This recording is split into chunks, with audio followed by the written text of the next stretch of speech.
yeah, I mean, 3-wicket maiden in the first over Test match innings is just bonkers. What about the result itself? Like, pretty grim for the Windies there, all at 27. Like 30 years ago, this was a huge series where Australia came and won and conquered. What do you make of the rivalry, given what's happened this series? It feels like, every game has been a little bit, fairly tight, and then, we just managed to kind of get away from them at the end. But no, it feels like it's been pretty tight for the most part. Like, turn up to quite a few days knowing we needed a partnership, and we've always managed to find a partnership or got a breakthrough. So, even this morning I thought, if you get on the wrong side of conditions here and suddenly they're batting and the wicket's a little bit flatter, I thought 200 might have been chaseable. So, yeah, it's a little bit hard to make, how they went, but I thought for the most part we bowled and played pretty well. Nathan was obviously disappointed to not play. Do you think he's taking it a little bit better after seeing what's unfolded? And I don't know how many overs he would have got. Yeah, no, he was great all week. Yeah, I think he was pretty realistic. And, yeah, when you see the ball zipping around like it does at night with the pink ball, and really, the game's probably going to go for 3 days, max 4. So I think it's pretty realistic, knowing it wasn't too bad of a call. Could you see it happening? Could you see it happening again, or do you think it is a one-off because of the Dukes? I think anytime you enter the conversation, you remind yourself how good Nath is, and all it takes is kind of one partnership, and you're wishing you got kind of Nath as a change of pace in the game and can crack it open. So, yeah, I'd say never, but pretty unlikely that we ever go with the 4. The critical view from home is that your batsmen have underperformed this series. What's your take on it? Because you're out there in the middle, you know what those wickets are like. Yeah, it's actually really hard to judge. I think it's this in some ways potentially the best of the 3 wickets. Like the other 2 wickets were really up and down. Just you never feel like you're in, and it really limits your scoring options. So I think there'll be a few of the guys who, of course, wish they could have done better and they had another crack at it. Maybe did a few things differently, but I think our top score was 70 for the series. A couple of the guys who eked out 40s, I think Greeny got 40 in both innings or something. They were significant innings, even if it doesn't compare to a 100 at home or something. They were big innings. So yeah, it's kind of hard to really gauge it on the previous 2 wickets and a pink ball test here. No doubt it was tough. Is how CAD developed in the series, one of the big positives you can take from that, given the conditions you just talked about? Yeah, I think after a couple of light games, you can go and chase kind of your previous innings and change something. I think he made some minor adjustments. He's pretty positive and kept trying to turn over the strike, but I just loved that he had a simple game plan and he backed that. And coming into that first World Test Championship test, he was coming off a bulk of runs, so we felt really confident and just really happy that he stuck to that. And he showed kind of, I think this test, but also last test, he made some key contributions on tough wickets. What have you made? The group saying Scott get a hat-trick. I mean, Starc just on fire, but then Scotty B finds a way to make it about him as well. Yeah, again, I don't really know what to make of it. Like, we're just saying how it was just celebrating like a normal wicket, but it was a hat-trick. Is it Sidsy's the last one, is it? Yeah. So it's, just awesome. Scotty he seems to get on a heater every now and then, and we all love Scotty, so pumped for him. It was awesome. What do you made of conditions across the series? Obviously, bowlers have done really well, but we've seen 120 wickets in less than 10 days of cricket, and then you look at England, where it's tough for bowlers to get a breakthrough. Do you think struggling to find that middle ground in Test cricket at the moment? I much prefer this way as a bowler. I think as long as you've got some kind of balance between bat and ball, and it's consistent across a Test match, I think that's okay. It is tough to get right. I think in Australia we're actually pretty good at getting the wickets pretty well balanced most of the time. So the first couple of Test matches, they were pretty tough to score runs, but it felt like they didn't dramatically change from day to day. Pink ball's a little bit different. At night it can be drastically different to the day, but it was 3 days, 5 days. You just want it to try and be a fairly even contest throughout.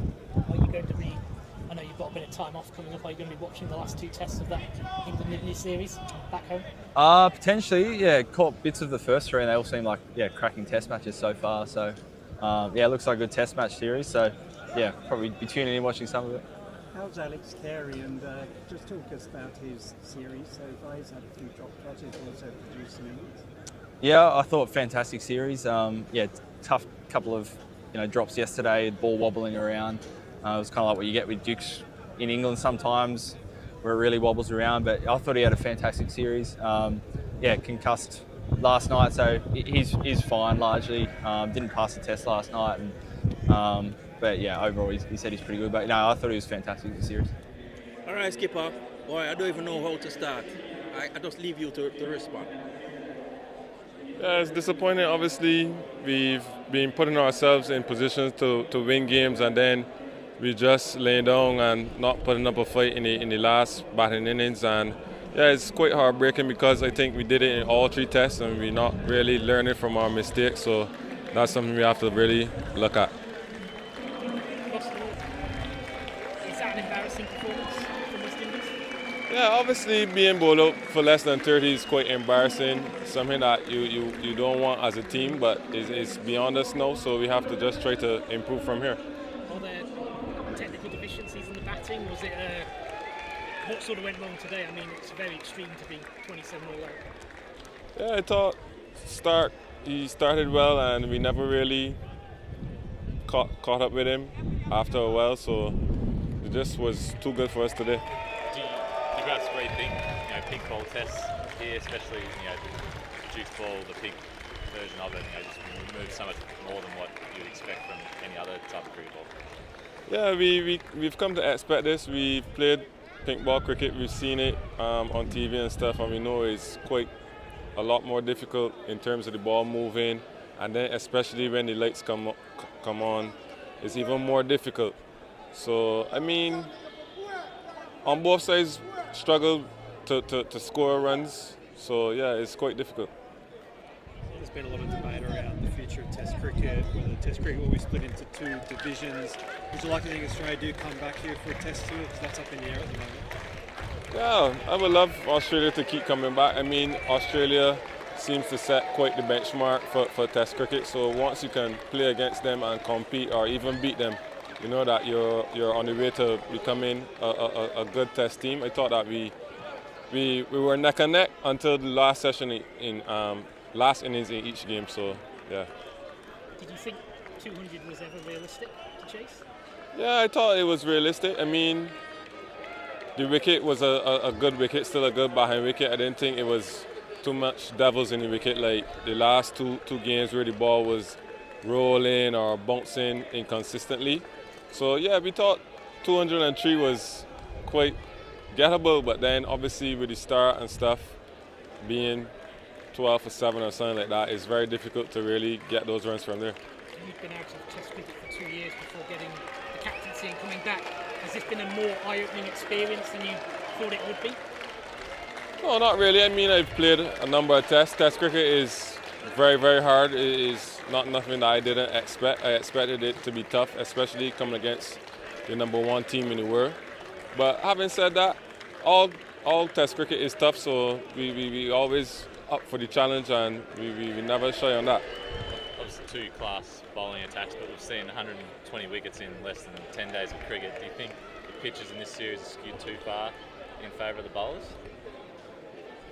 Yeah, I think the pitches were very tough. I don't want to say they were too in favour of the bowlers, but they were very tough because, as you can see, this is probably the first series I've ever played and no batsman got 100 for each side. So that's something that I've never really seen in a Test series. So that just goes to show that how dominant the bowlers were.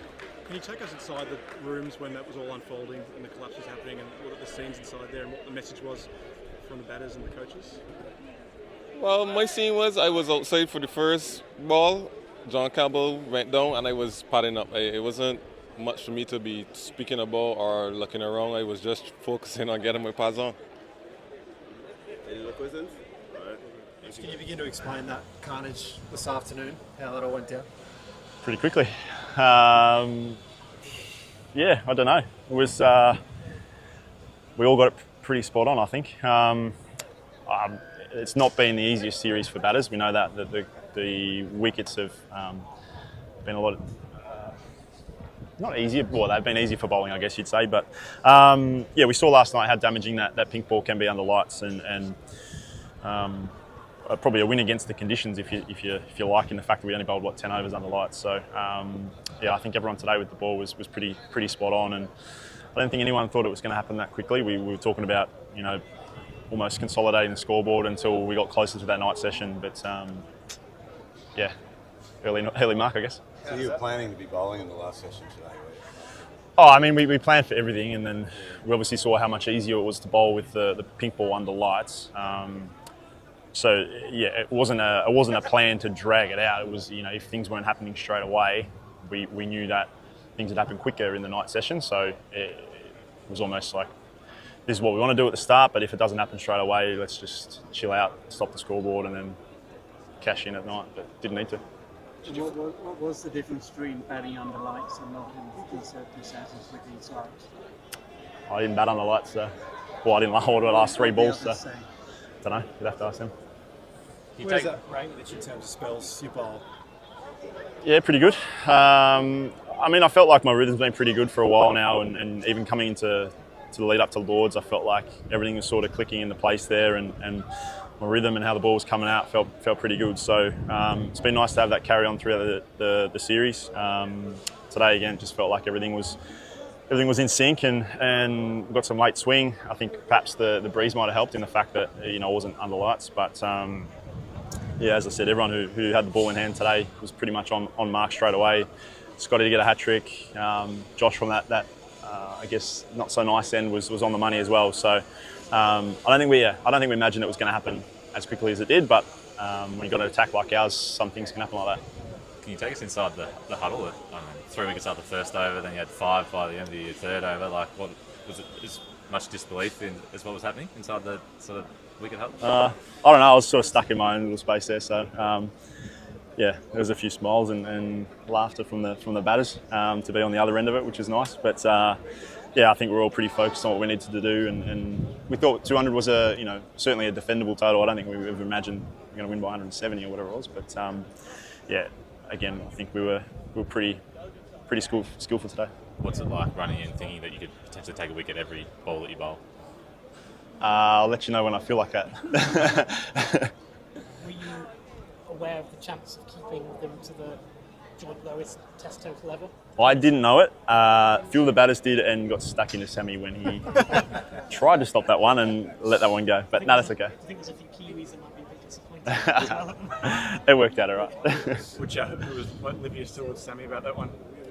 I don't know who got him first. I think Uzi had something to say, but he's all right, the young fella. And just the pink ball, like how much more does the pink Dukes do compared to the Kookaburra having now played with both? I mean, we only bowled with 10 overs under lights, so I feel like the pink Kookaburra swings more. I think the pink Duke certainly seems more for a longer period. That's my, I've played 13 with a Kookaburra and 1 with a Duke. So yeah, I feel like that pink Duke, the seam stays pretty pronounced there for sideways movement, whereas the pink Kookaburra, when it's new under lights, even sometimes through the day, it swings more. The numbers might say different. That's just my impression this week of how they compare. I think you joked before the test, I mean, half joked that it wasn't going to be a week for spinners, and then obviously guys got left out. Obviously you're very close. How was he? What was that like for you and him? Yeah, I mean, anytime you get left out, it is disappointing. I know you want to play, but he's certainly been around long enough to understand it wasn't a skill thing. It was based on conditions. He's over 500 wickets. He's not going to be left out on his skill. He knows that. We know that. Scotty's taken a hat trick and several more wickets. So as disappointing as it was and strange to not have him out there, he was fantastic off the field around the ground and around the change room. I'm sure he's disappointed, but we know how much he's got to offer this group, and I think that's a credit to the full squad as well. And you look at when Bingo last short notice to come in, and I mean, he only had to be out there for 14 overs or so, but he was great behind the stumps as well. So it's always been a group mentality for this group, and yeah, I'm sure Gaz will be back next test. Are you a convert to day-night test matches now? It's good for my record. Yeah, it's good for your record. You've got more wickets than anybody. You've got taken 6 and 9 here today. Surely you've learned to love it. Come on. Yeah, I still think there's a lot to love. The sleep-ins. Certainly 3-day test matches are nice too. But yeah, I mean, I think I've grown to, I've softened on the stance on it. I still think there's, I think I said it before, it's, you know, it's one to be careful of. You don't want to overdo what it is. I think it's a great product in Adelaide. Obviously our first away pink ball test, this one, and it's been, what, 3 days, which is nice. So yeah, I think there's a spot for it. I think you just look at how it's been picked up by Adelaide and the public there. It's certainly a fantastic week to be a part of there when it's a pink ball test. It's not this year. But yeah, I think it's just, I'm still a traditionalist, so I still very much love the red ball game. But yeah, I think I've grown to see a place for it in the calendar. Mitch, how's the week been for you? Didn't want it to be about yourself. I know it's not about you, but how special is this week? How it's panned out, and any nice messages that have touched you this week from anyone? Yeah, certainly it's been humbling to see to get a lot of messages, and the guys put a little video together for some messages from back home, from family, from past Australian greats, and even some of the Giants boys. So no, it's been a bit. It's certainly been uncomfortable throughout the week. I was happy just to have a win and sing the song. It's certainly been a special week to play, to wear the baggy green, and one I'll cherish for a long time. And I've got a chance for a few weeks just to reflect on things and take a breath back home and get ready for the summer. Can you tell us what they gave you? Did they give you a presentation aside from the video? Did they give you a presentation? I have a couple of test shirts with my 100th test on it and a bottle of Jamaican rum, I think it is. Yeah, and it was a nice video. Full of messages from back home, which is nice. What was your personal highlight of the day? As much as you got 3 wickets in the first over, your 400th test wicket, you then got 5 wickets in 15 balls, which hasn't been done before. What was your highlight? It'll come when Alex decides to sing the song. That'll be the highlight.